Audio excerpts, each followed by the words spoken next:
Follow the law. Follow the law. We depend on tourism.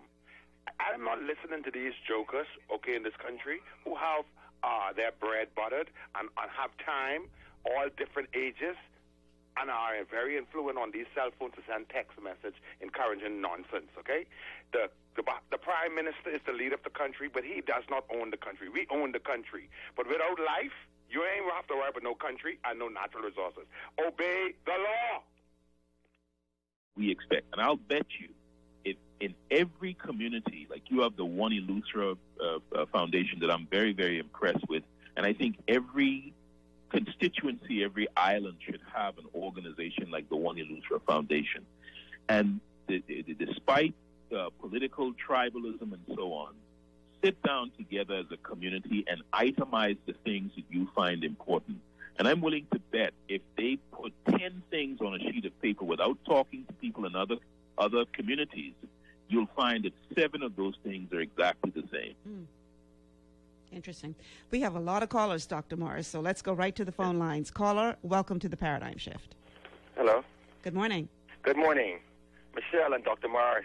Mm-hmm. Good morning. When you mentioned the Parliament back in the 70s and 80s, I said, wow, Eddie Hanna as leader of government business and Minister of Finance with nothing to play with. Yes. He had them half glasses on, and man, he ripped them around, and he ripped Norman Solomon up. And they get into a frenzy. And Norman said, "We would go down there and sell them clothes."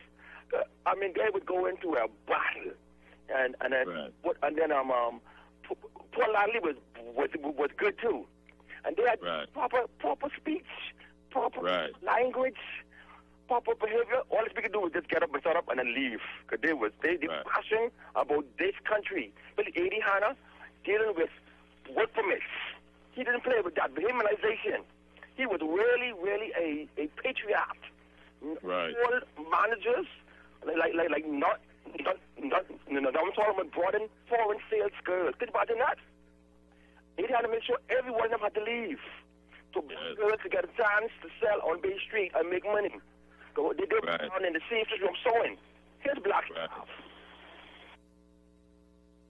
Okay, caller, your call has dropped. All right, we're going to go right back to the next caller. Caller, welcome to the Paradigm Shift. Hi, Michelle. Good morning.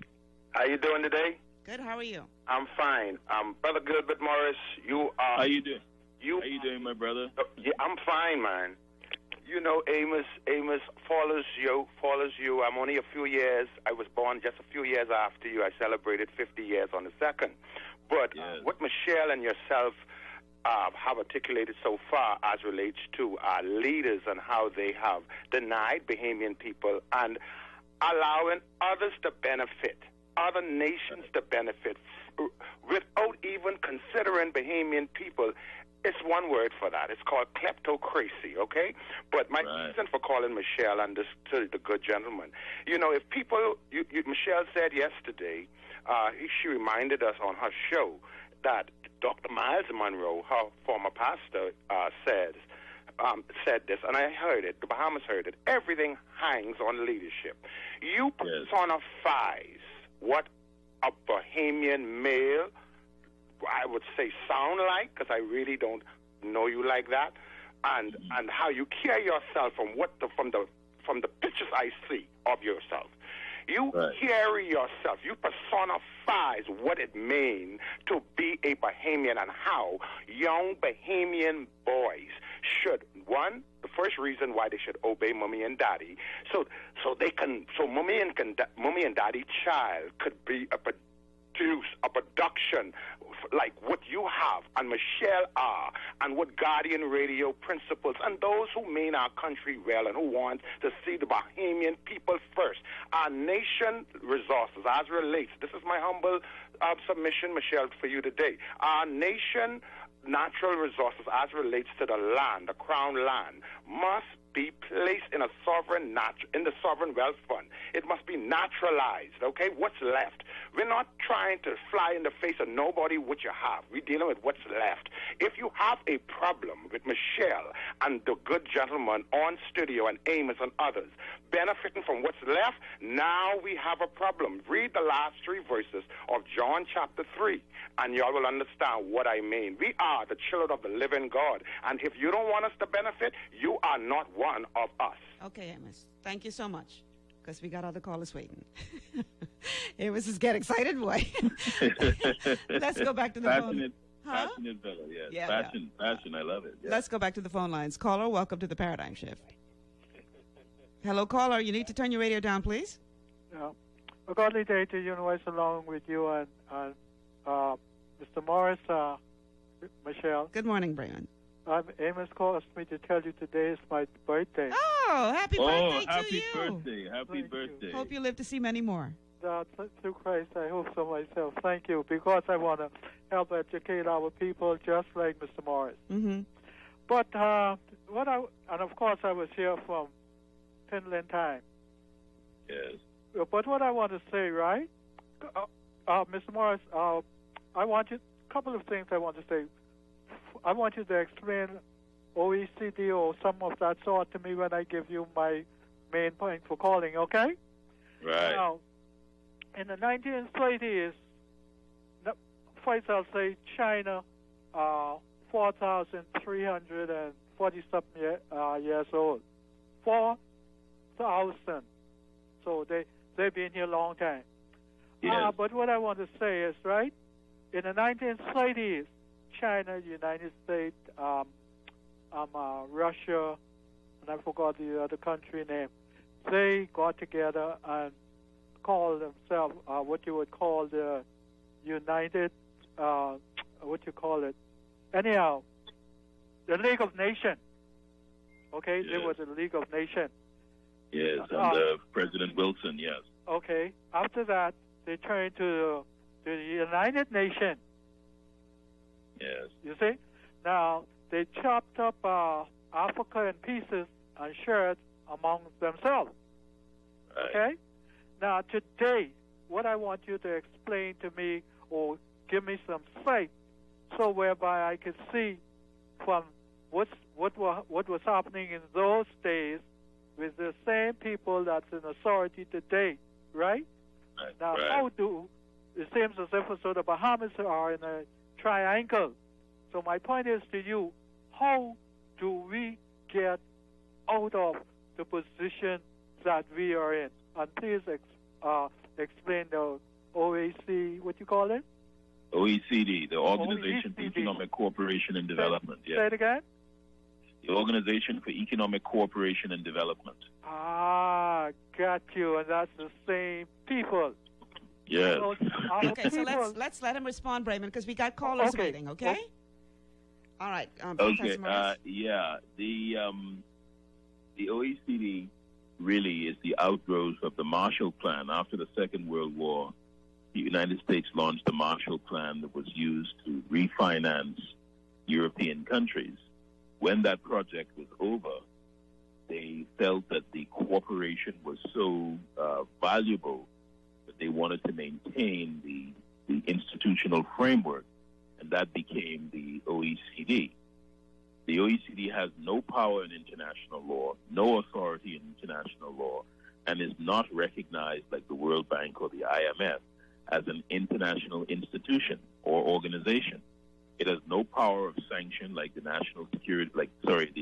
Security Council of the United Nations, and it cannot enforce anything against any country. However, in recent years, since 1996 actually, they tried a blacklist which only succeeded in 1998, and there's a whole story about that in relation to Austria and Nazis and all this kind of thing. I won't go into that.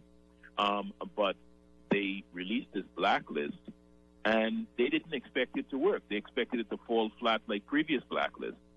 But somehow we in the developing world, we reacted with horror.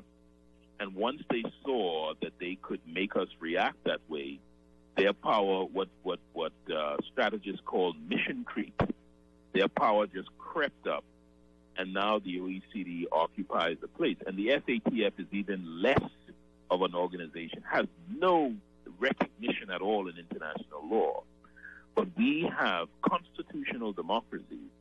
We have submitted our international power and allowing them now to dictate to us taxes and these sorts of things. Now, I know some people will say yes, but if we don't follow their dictate, we won't be able to transact business. Well, the business we're transacting is the wrong business.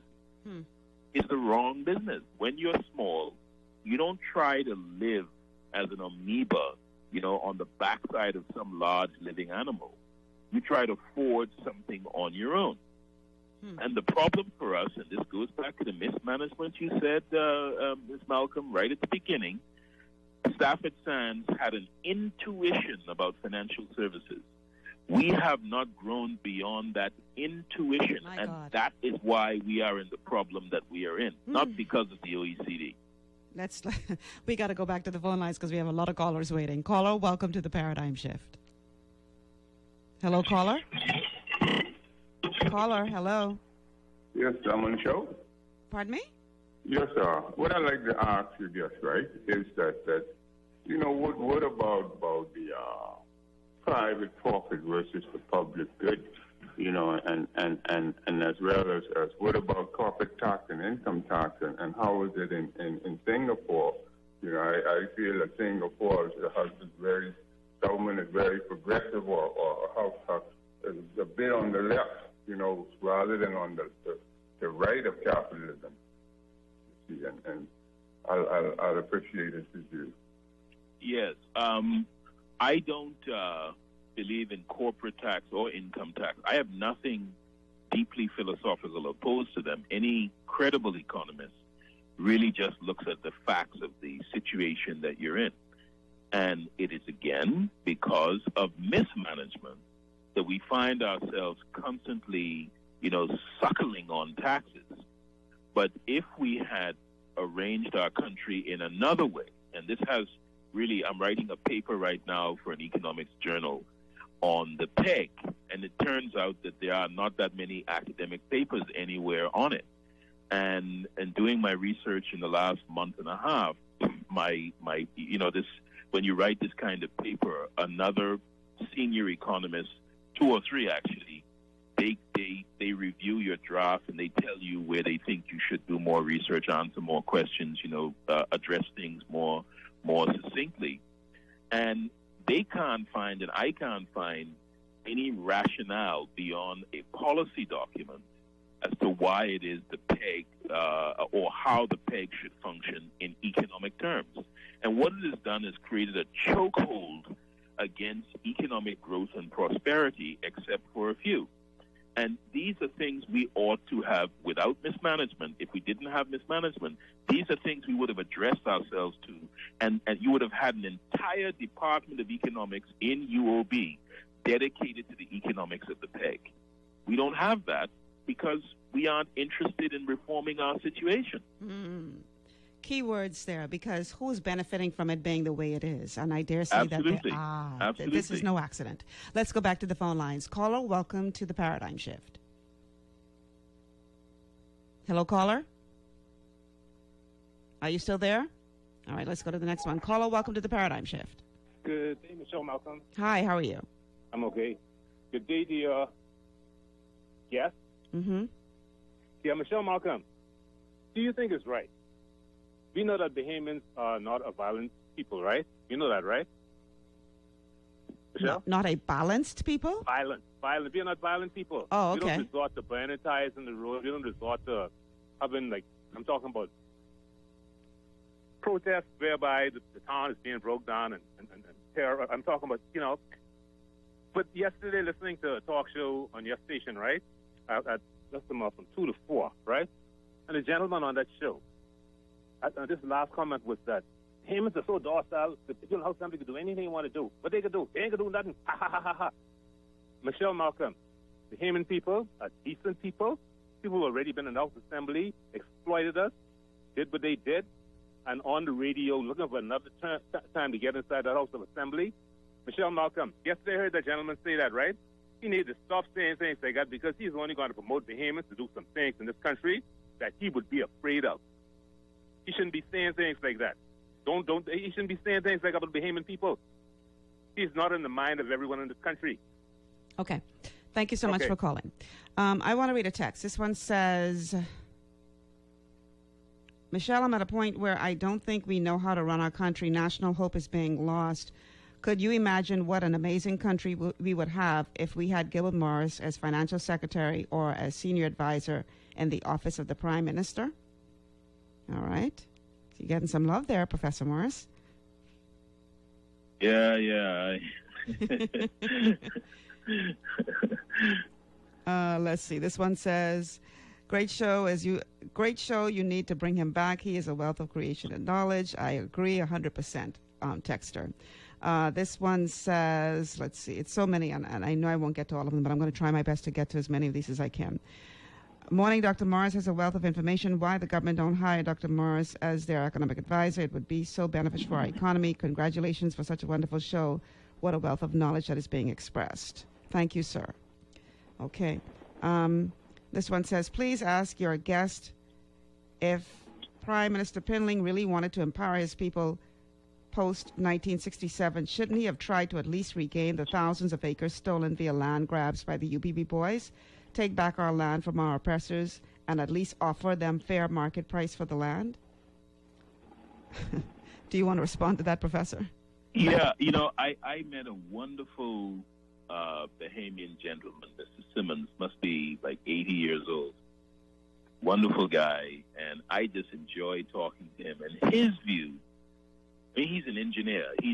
And he thinks methodically, and his mind is as clear as crystal, even at the age of 80. And he would stop me every now and then and say, Professor Morris, I don't, I'm not going to get into PLP and FNM, but I want people to know something. The original plan for the development of the Bahamas was to develop over the hill. That changed after 1974. But the original plan, if you remember, well, I can't remember, I wasn't born, but he would say to me, Nasuvians remember all the nightclubs and the little casinos and the best they were over the hill in the early days. They were over the hill. You had entertainment and so on, all those great Bahamian groups and singers and things like that. That used to attract the A-listers to them. Yes, and they were over the hill. And the idea was to build a tourism platform in the communities so that Bahamian people would control their own tourism industry. That changed after 1974. And his point is we should be honest about that. Okay, very interesting. All right, let me read a couple more texts. Where did the one go I saw? This one says, the administrations are to blame, but our cultural ties to the political motherland are equally culpable, though in absentia, and their continued unseen presence controls the mindset of confused values. Okay. Let's see what else we have. This one says, maybe it's time we should embrace the Caribbean Examination Council. This will give us an idea of our children's ability compared to those in the region. Well, I think the point that Professor was making is that you can keep the system you have, just don't try to justify poor performance of that system to say, well, that's how the system is structured. Because, again, you are, I forget how you put it, Professor, in terms of embracing mediocrity. So even if you keep the system, demand better of the system. I think that's the point that he was trying to make. Listen, but I'm going to be honest with you. If I had it to do, if the Prime Minister or the Minister of Education called me in and said, reform the system, I would throw away everything we're doing in the curricula, and I would begin the curricula with students from preschool studying the archipelago, learning what it means to have the tongue of the ocean, the Gulf Stream, the second largest reef system. I hear you. See, because when you're writing about things like that, there is a language, and meaning you can teach English by teaching that. There is chemistry, there is physics, there's mathematics in that. And if a Bahamian child were educated in just these things, what does it mean to be an archipelago, right? What does it mean? What do the marshes mean for the environment of the Bahamas? What's the environmental chemistry of our wetlands and so on, right? How does limestone rock and oolitic rocks work to sieve seawater, with Andrus's depth, and create artesian wells and so on? How does this happen, right? How does the law of photosynthesis work in the Bahamas with its particular geology? That child would be an extremely, uniquely well-educated child. We haven't mentioned Churchill or Lincoln or Washington or anything as yet, but that child would be extraordinarily well-educated. And we haven't really developed an education system. If we studied the Bahamas, the physical, the geology of the Bahamas and its geography, our children would be leading thinkers in chemistry, physics, environmental science, and so on. Because the country, and also in mathematics, because having 700 islands and 2,400 keys, and the way we measure them, and the way we think about social life, and we think about demographic distribution along those islands, and what is economically viable and what is not, and economies of scale and so on. This is the language that our children should have by the time they graduate from the 6th grade. I have a text that says, why change the education system if it was so good? Because the powers that were and is, I'm reading the text, that should be the powers that were and are, thrive on a misinformed and uneducated public. There is no question in my mind that there is not a will to fix the system, because then an empowered people and educated people are less reliant on you for survival. And if they're less reliant on you for survival, then you lose some degree of control. But what I think our leaders need to understand, or what we need, and maybe they understand, but they just, for that reason that I just mentioned, don't want to change it, is that the wealth of a nation is measured by the gross national product, which means that a wealth of a nation is determined by how productive the entire nation is. That's right. Not just a select few.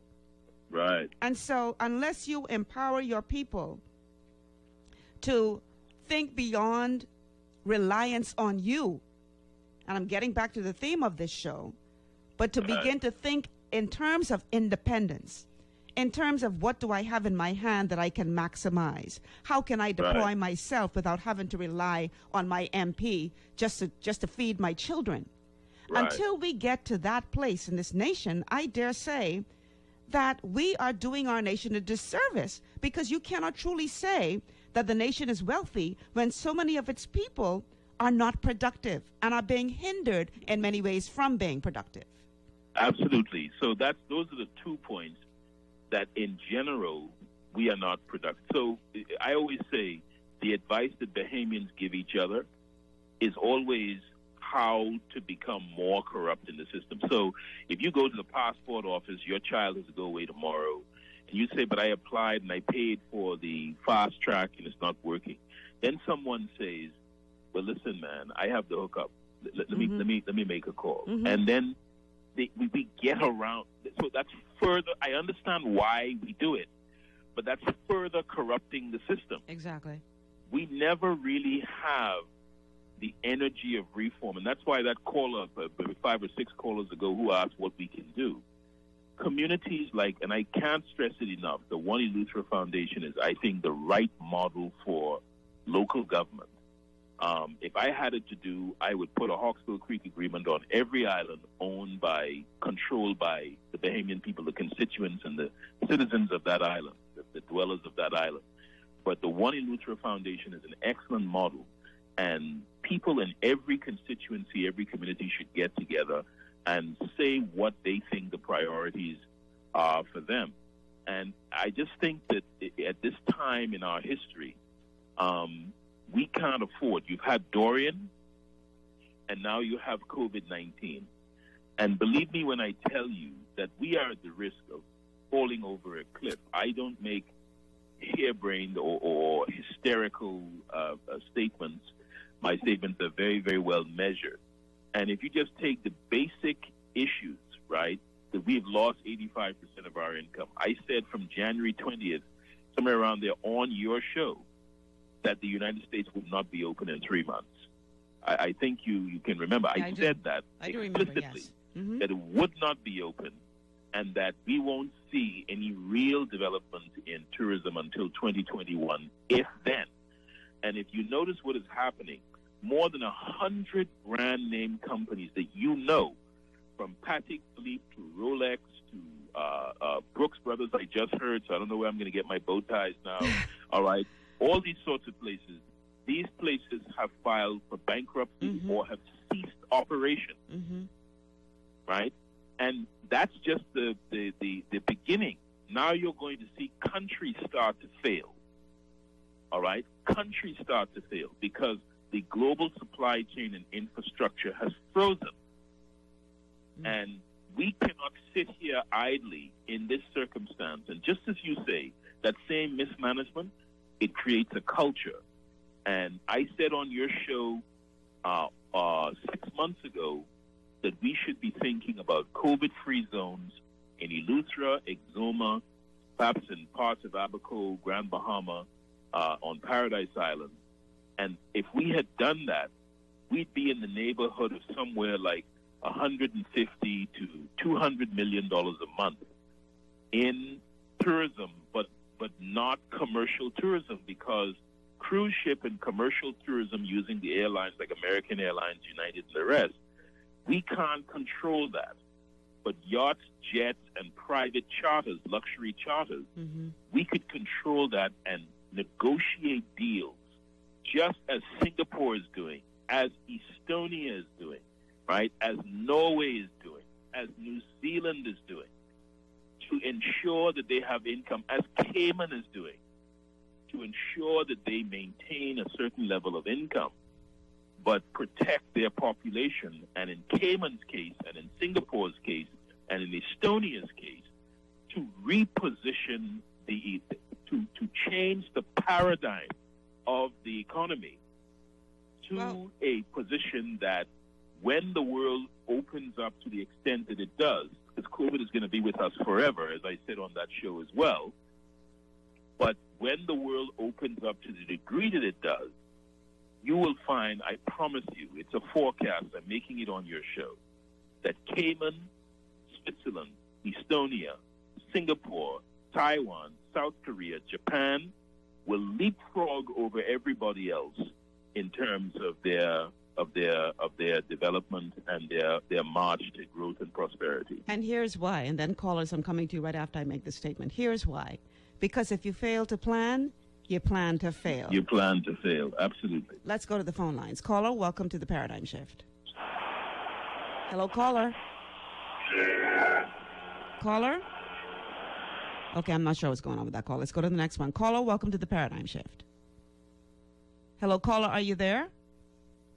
Okay, our phone lines again are 323-6232, 323-6232, 325-4316, 325-4316, or 325-4259, 325-4259, and our text line is 422-4796, 422-4796, and do remember standard text rate supply. Let's go back to the phone lines. Caller, welcome to the Paradigm Shift. Hello, caller. Hello? Good morning, Michelle. How you doing? Hey, Graham. I'm good. How are you? And to your guest. You know, many of those countries may leapfrog over my country, but they will never leapfrog over me. You see, during the downtime of Corona, and back in January, I asked, what was the plan for Corona? I didn't mean the virus. I mean the financial plan. No one could tell me. They said, silence, Graham. We're talking plastic bags and marijuana and spousal rape. Well, now the day is here. And, yeah, you remember. That's why you laugh. And they laughed at me, but... laugh last. The fat lady's about to sing, I guess. But anyway. Well, I didn't laugh at you. Not you. Then or now. No, but here we are.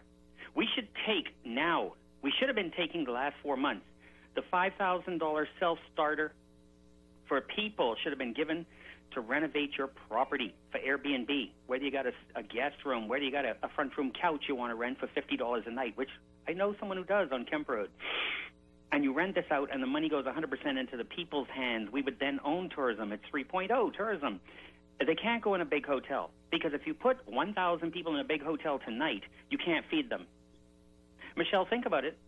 You have to look at the domino effect.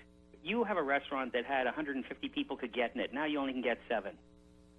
So you can't. The numbers will not add up in the big hotels. And for fear of social crowding, they're not coming. But Airbnb in Spanish Wells, booked out.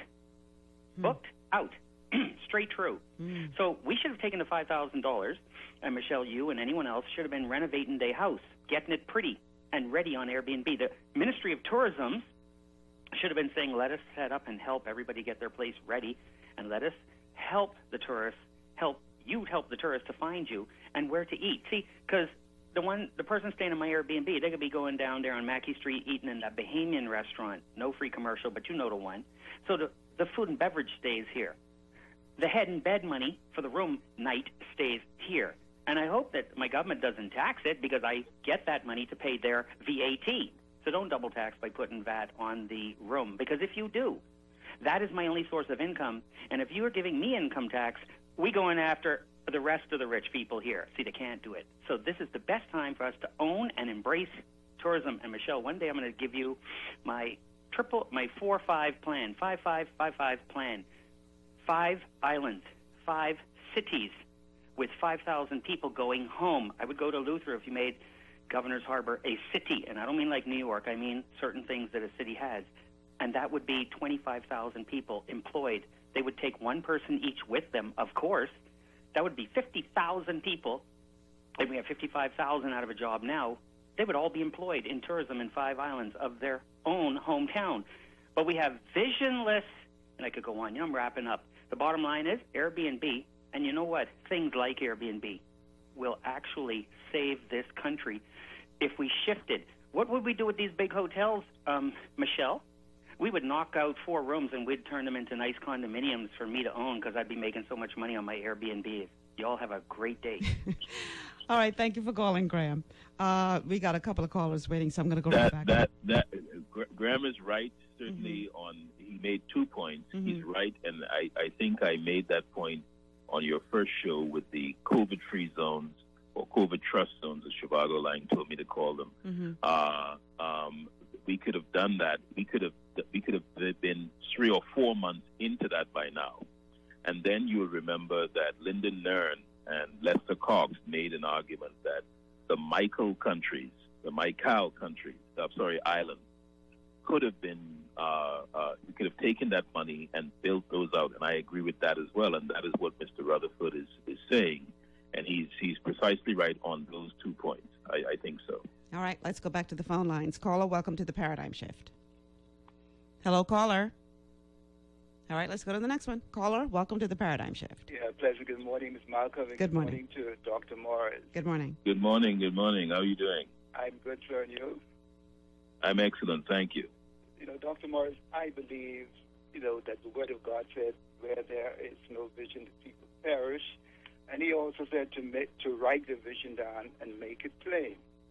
Right. If you go in any established business, they have a mission statement, and they also have a vision statement.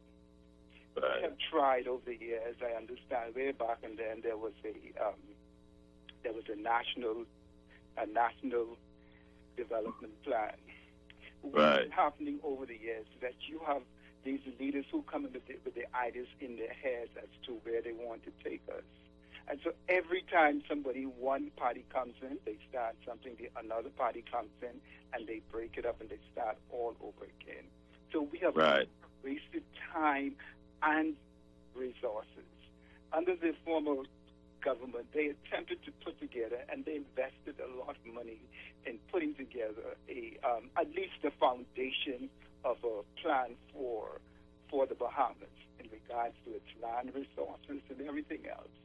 This government came in and they just threw it on the back burner.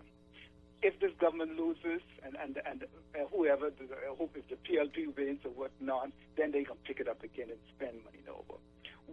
You always allude to Singapore. They had they had a vision for 20, 40 years. What is our vision for the next 20 years as a country? Are we articulating this to our people? This is where we want to be, and we want to take you with us. Our motto said, forward, upward, onward, and together. And so you must be able to bring the masses with you. We are no longer in the days of sheeple. When the PLP came to power, a lot of people were not educated. We're living in an educated society today. We are not sheeple. We can think for ourselves, and so we need leadership with a vision as to where this country wants to go, and the people, the civil society buys into that, and all of us working together so that we can make this country the greatest country in this part of the world and even in the world.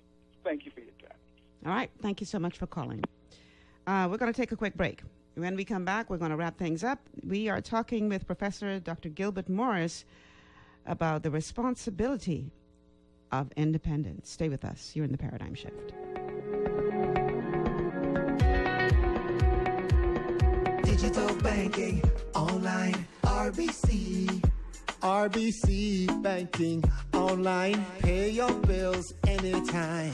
RBC Digital Banking is so easy. Granny and Granddad can do it. Sign up for online banking or download the RBC Caribbean app. With RBC, it's safe and easy. Send your money hassle-free. RBC. Visit rbc.com/Caribbean/bank at home. RBC Royal Bank. Banking reimagined. Baby. Habako, Parklands, Bimini. So many decisions. Baby, it ain't that serious. We can go Long Island, San Salvador, Exuma, fly or cruise. Board or plane. We gotta think fast, but we gotta get our story straight or we getting locked up. Honey, listen, all right? No, you listen. If we don't get our story straight, that's it. We done. What you talking about? Every Bahamian know about this. We ain't gotta hide it. Any Bahamian could fly for free from Freeport or Nassau. So, this legit.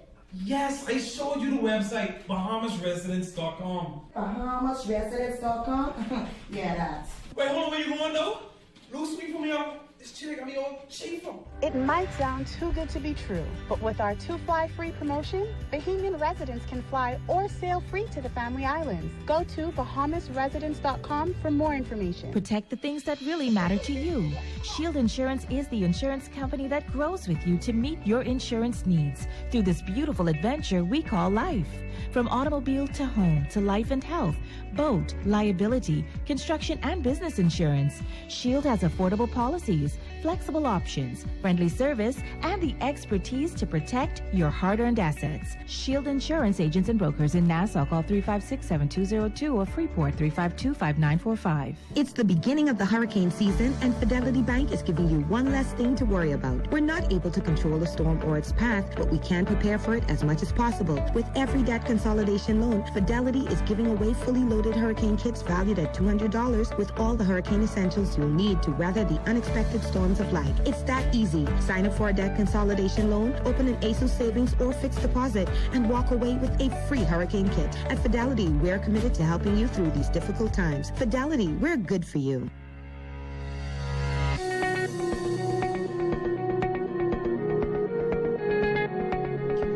Welcome back to the Paradigm Shift on Guardian Radio, 96.9 FM. I'm your host, Michelle Malcolm, chatting with Professor Dr. Gilbert Morris about the responsibility of independence. I have a text that says, "Good morning, Michelle. Leaders not taking responsibility is part of our culture. For example, when decision makers act so poorly that they should be fired, they are allowed to resign to avoid embarrassing them. Subordinates are fired loudly. This happens in private and public fields." Okay.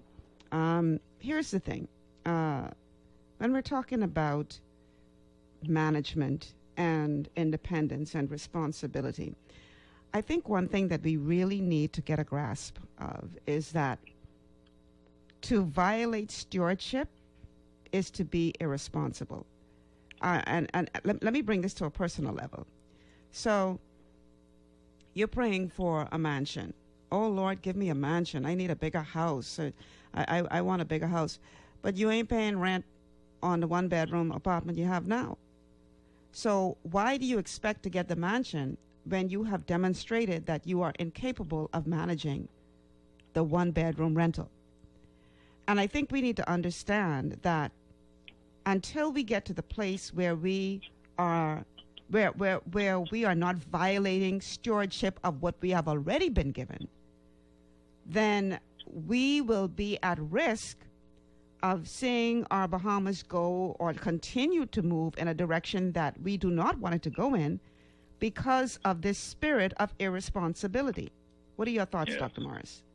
You know, absolutely. And the spirit of irresponsibility has become, I was telling everybody who would listen that I've been reading, every time I come to the Bahamas, I go to all the bookstores and try to find any book by Bahamian. I don't care what it's about, gardening, farming, fishing, picture books, you know, bush medicine, whatever it is. I get it if I haven't had it and read them all. And I'm reading a book by Colin Hughes on the history of the Bahamas. And what he shows is that since 1834 is about the year it began. And basically, the elites have managed to convince the poor people of this country that they don't have any rights beyond existence, and everything that's done for them is a favor done for them by those who have power. And that's a plantation-style economic model and a colonial-style economic model. And it encourages the people at the bottom, let's call it that, to be irresponsible. Irresponsible in the sense of not exercising the discipline to ensure their own prosperity. And they eventually, as Plato feared, elect leaders who reflect the same proposition. So our politicians get to merely evangelize